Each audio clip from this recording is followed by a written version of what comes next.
로마서 3장입니다. 5절부터 31절까지 같이 읽겠습니다.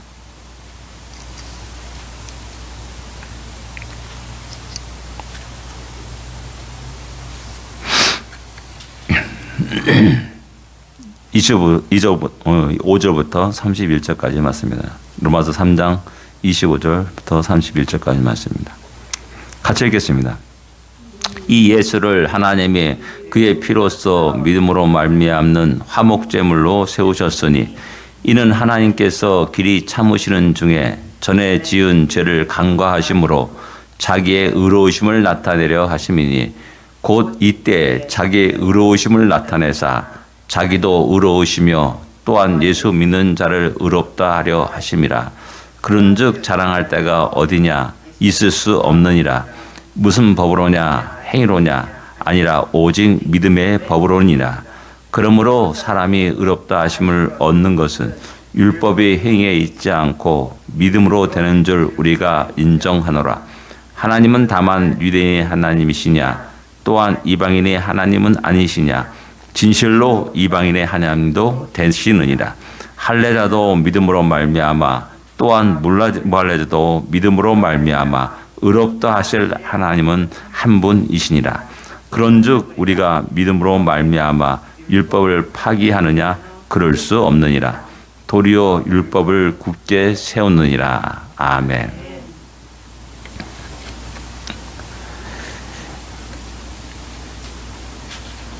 우리가 믿음으로 의롭다함을 얻는다라는 것이 이게 너무나 쉽기 때문에 이게 우리의 올무가 되는 거예요. 인간의 올무가 되는 거예요.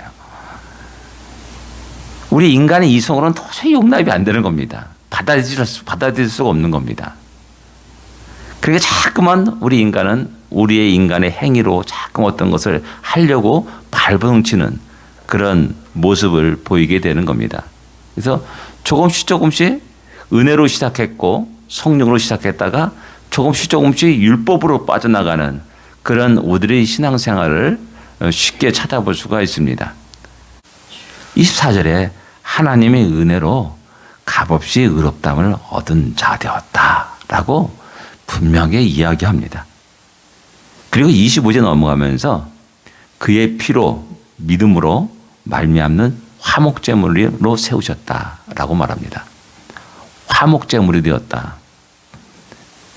왜 그렇게 했냐? 이유입니다. 하나님께서 길이 참으신 중에 하나님이 보니까 너무나 죄가 많은 겁니다. 썩은 냄새가 나는 겁니다. 근데 하나님이 오래 참으셨다라고 말씀합니다. 오래 참으셨다. 그리고 그 화목제물로 말미암아 그 피로 말미암아 전에 지은 죄를 간과하셨다.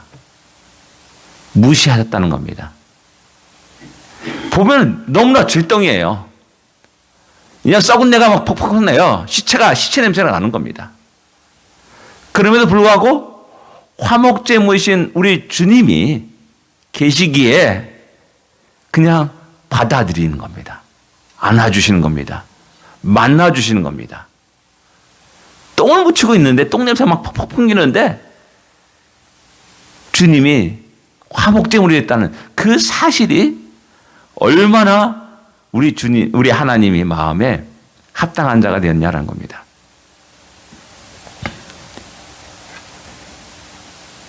자기의 의로우심을 나타내려 합니다. 라고 이렇게 말씀합니다. 잠깐 여기 하나님 자기의 의로우심이 나타난다. 이렇게 말씀하는데 잠깐 추상적으로 생각합니다. 그죠? 하나님이 공의가 드러났다라는 겁니다. 공의. 그 공의로움은 영원한 변함이 없는 공의로움입니다. 이것을 이해하려면은 우리 인간이 아담이 범죄한 그때부터 들어가야 됩니다. 거슬러 올라갑니다. 그때 하나님이 여자의 후손을 약속하십니다. 그리고 끝없이 쭉 그들의 역사 속에서 끝없이 그 오실 메시아를 약속하십니다. 참으로 오랜 기간 동안 약속하셨고 그것을 그대로 이루셨습니다. 약속하셨습니다. 그리고 이루셨습니다. 그래서 그것을 믿는 사람들을 그대로 받아주시는 겁니다. 의롭다 하게 하고 그 다음에 또 비록 냄새 펄펄 나지만은 화목제무신 그분 때문에 받아들이게 되는 겁니다. 그래서 자랑할 데가 없습니다. 27절에 자랑할 데가 어디 있을 수 있느냐? 없느니라. 아주 단호하게 말합니다. 하나도 없다. 0.00001%도 없다라고 얘기합니다. 무슨 법으로냐? 행위로냐? 아니다. 오직 믿음의 법으로 되었다라고 선포하는 겁니다. 뭐 이것을 이게 또 얘기하게 되면 또 약간 좀 추상적인 거데 그럼 구체적으로 보면은 이런 출애굽할 때 이스라엘 백성들이 한 일이 무엇입니까? 홍해를 건널 때 이스라엘 백성들이 한 일이 무엇입니까? 없어요. 단지 하나님 말씀하십니다. 그 말씀을 믿고 의지하여서 피를 문설주와 그 문지방에 바르는 겁니다. 우리 인간 이성이 탁 됩니다. 이게 무슨 효과가 있다고 이게 바르고 있어. 이게 무슨 효과가 있냐.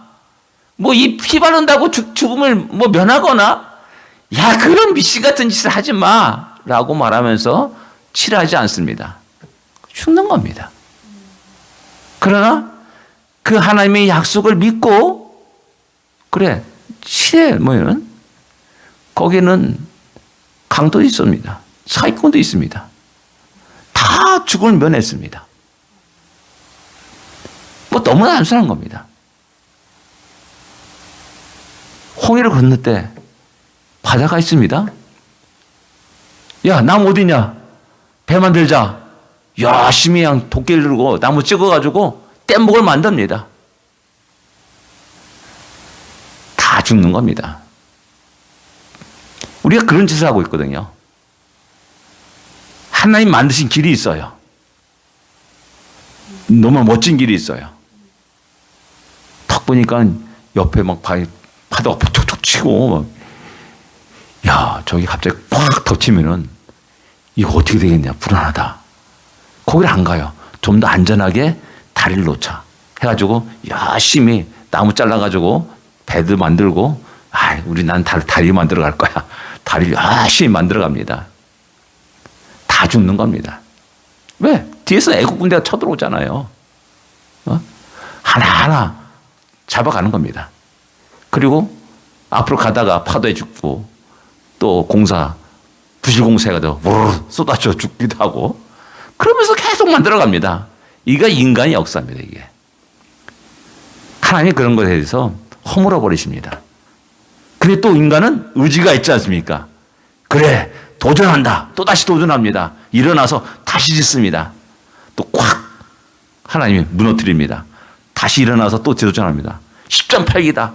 멋진 말들 많습니다. 우리 실패는 없다. 뭐 이런 식 이야기하면서 또 열심히 일어납니다.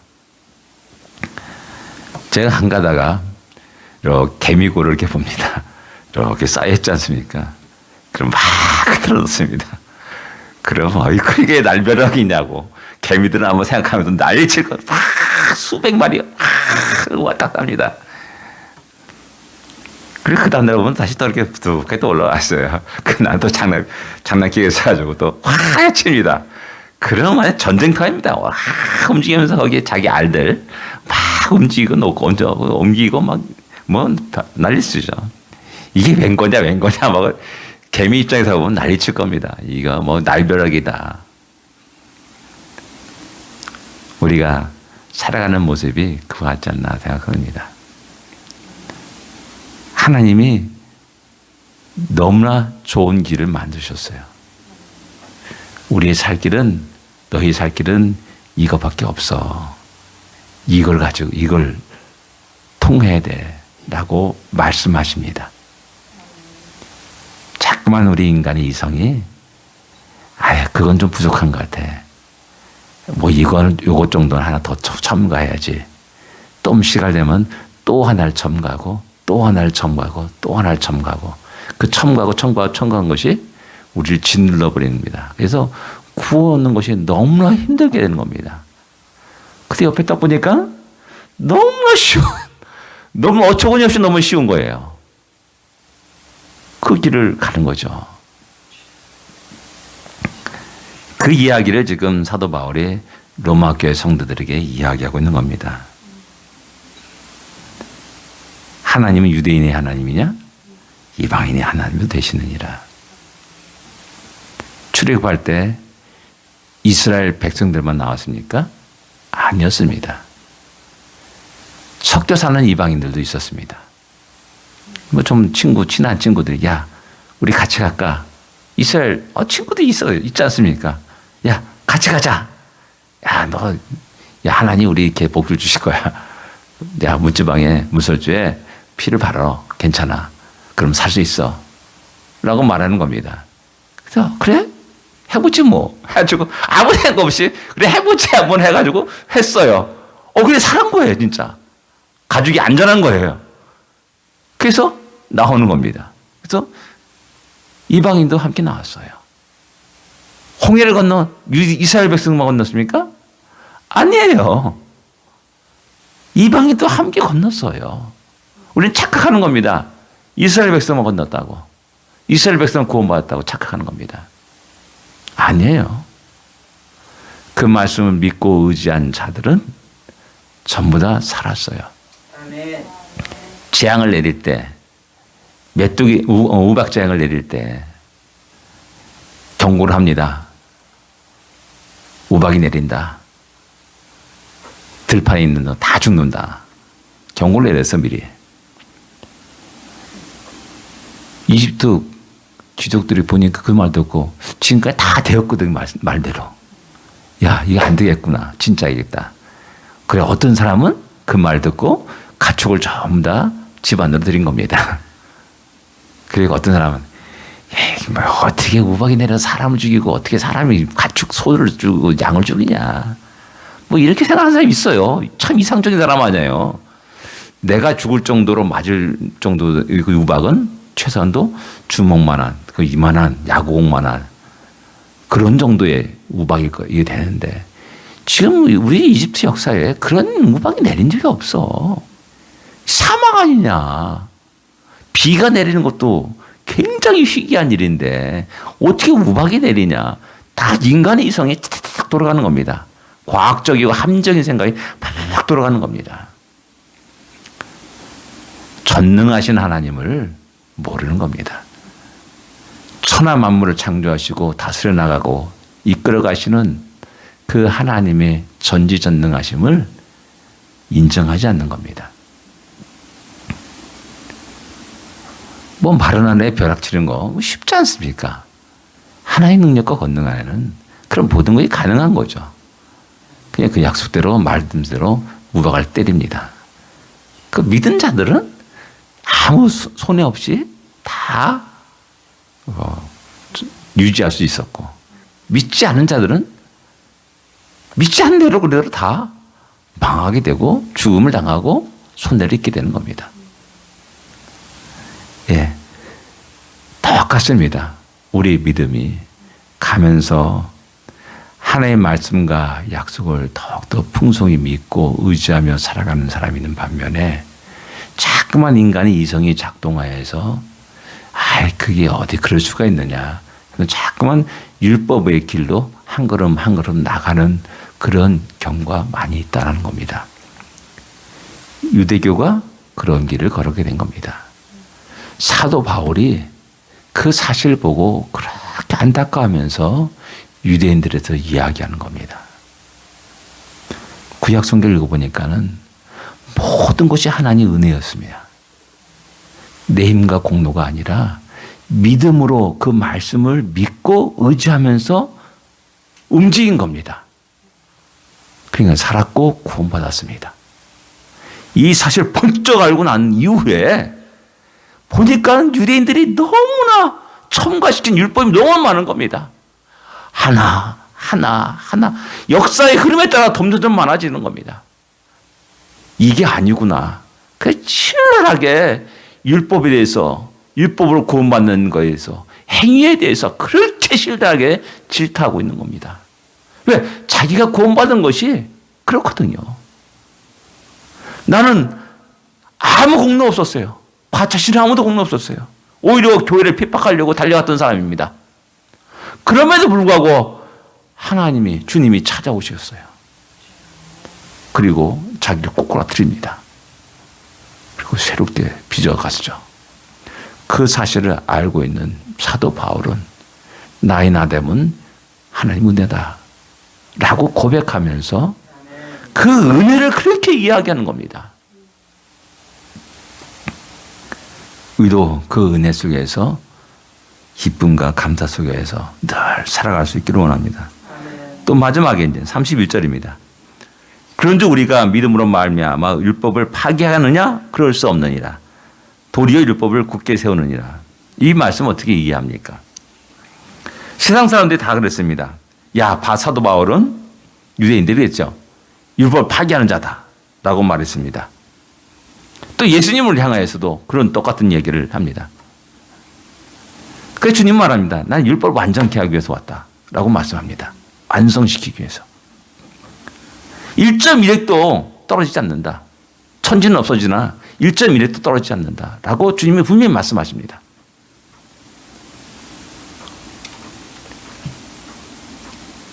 은혜 얘기하게 되면은 그 율법은 아무 의미가 없는 거 아니냐? 지킬 필요가 있느냐? 그 율법은 왜 없애버려야 되는 거 아니냐? 라고 이야기하는 겁니다.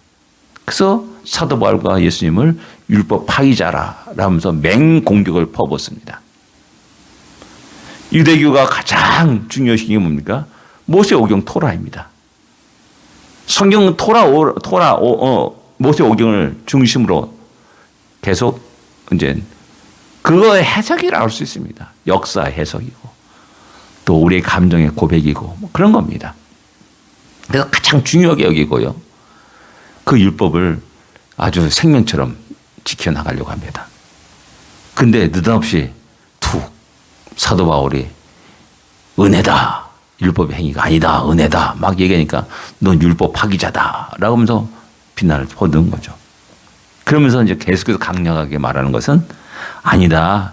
율법을 파기하는 것이 아니다. 완성하려고 하는 것이고 굳게 세우려는 것이다. 라는 겁니다. 이 말은 무엇이냐면 율법의 용도가 있다는 겁니다. 용도. 바르게 율법의 용도를 알고 사용해야 된다는 겁니다. 어제 말씀드렸지 않습니까? 율법은 진단과 같은 거다. 나의 모습, 나의 모든 상황을 쫙 스캔해가지고 진단하는 거다. 그 속에서 우리 인간은 절망할 수밖에 없다. 뭐 암 걸렸어요. 당신 3개월밖에 못 살아요. 라고 딱 사형 선고받으면은 어제 멀쩡하게 걸었다 했던 사람들이 갑자기 그냥 퍽썩 주저앉아 드러눕는 겁니다. 이것이 인간의 모습이에요. 절망적일 수밖에 없습니다. 그 진단 앞에서는. 그래서 우리 하나님이 우리를 위해서 치료약을 우리에게 주십니다. 그리고 그것을 먹고 일어납니다. 소생합니다. 진단이 없었으면은 의사한테 가지도 않아요. 치료 자체를 갖다 거부합니다. 아, 나 멀쩡한데 뭐 어떻게 잠깐 그렇게 하느냐고 화를 내면서 배척을 합니다. 그래서 율법을 굳게 세운다라는 말이 그 말입니다. 율법이 없어야 되느냐? 아니라는 겁니다. 하나님의 은혜가 은혜되기 위해서는 내가 어떤 존재인지를 바로 먼저 봐야 될 필요가 있다는 겁니다. 그래서 복음을 얘기하면서 로마서는 복음을 위해서 제일 먼저 우리의 죄를 갖다가 이야기하고 말하는 겁니다.